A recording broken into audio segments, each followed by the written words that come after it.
Le petit plant de haricots tout rose. Conte pour enfants ou grands. Tu sais pourquoi les haricots que l'on cueille ont la forme d'un sourire? Non? Alors, écoute cette histoire qui s'est passée il y a bien longtemps. Il était une fois un petit plant de haricots tout rose, si petit qu'on ne le voyait même pas. Il n'osait pas rentrer dans le champ des grands plants de haricots tout verts. En effet, les grands plants de haricots tout verts étaient tout le temps en train de se disputer, se quereller pour montrer qu'ils avaient les haricots les plus beaux, les plus forts, les plus gros et les plus savoureux pour faire plaisir au maître du champ. Pour cela, certains utilisaient des produits pour être encore plus gros.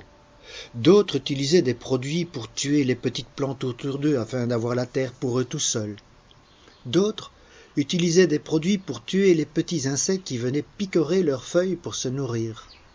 D'autres avaient même réussi à se transformer pour avoir des haricots identiques, du même vert, de la même taille, de la même saveur. Dans certains endroits du champ, certains plants étaient si grands que les autres n'avaient plus de place. Ils étaient fiers de dominer ainsi leur coin de champ. Notre petit plant de haricots tout rose était triste. Il avait beau leur dire que tous les plants de haricots devaient vivre ensemble, qu'ils avaient tous besoin les uns des autres, que tous ils avaient été un jour petits puis grands, qu'ils avaient tous été malades, avaient été blessés et que tous ils finiront par être cueillis par le maître du champ et que cela les ferait souffrir. Et que finalement, chacun d'entre eux avait envie de profiter du soleil, de la pluie, de la terre pour être heureux. Notre petit plant de haricots tout rose leur demanda de rester un moment seul pour réfléchir à tout cela. Mais il n'y avait rien à faire. Aucun des grands plants de haricots tout verts n'écoutait un petit plant de haricots tout rose qui ne se voyait même pas. Alors, un beau jour que les querelles faisaient rage de plus belle, notre petit plant de haricots tout rose se souvint qu'il était aussi magicien et qu'il possédait une poudre de perlimpinpin. Il décida donc de pénétrer au cœur du champ pour déposer au pied d'un grand plant de haricots tout vert un peu de poudre de perlimpinpin très rouge de colère. Le grand plant de haricots tout vert se sentit mal. Il avait des courbatures. Il avait mal de feuilles. Il ne pouvait plus respirer. Mais en plus, la poudre de perlimpinpin très rouge de colère se diffusa par ses racines pour aller vers les autres grands plants de haricots tout verts. Ceux-ci commencèrent à ressentir les mêmes douleurs, les mêmes désagréments. Les autres étaient contents. Ah, voilà encore plus de place pour nous. Mais eux aussi commencèrent à subir les effets de la poudre de perlimpinpin très rouge de colère. Certains finirent même par en mourir.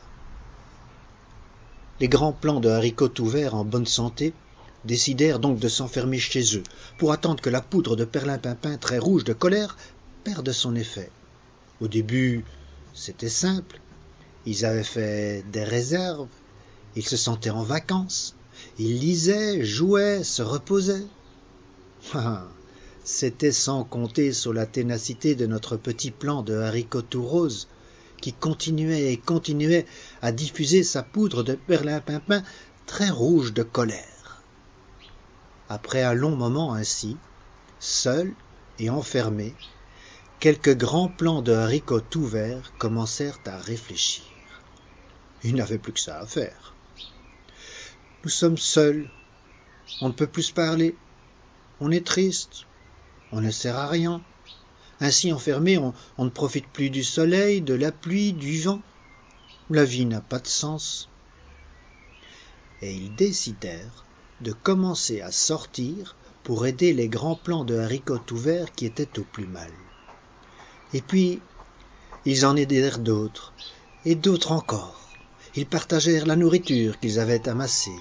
Ils laissèrent de la place à leurs voisins. Ils offrirent du réconfort, des attentions, des mots gentils, des douceurs, de la tendresse. Et à chaque fois, ils voyaient que cela faisait du bien aux autres et à eux-mêmes aussi.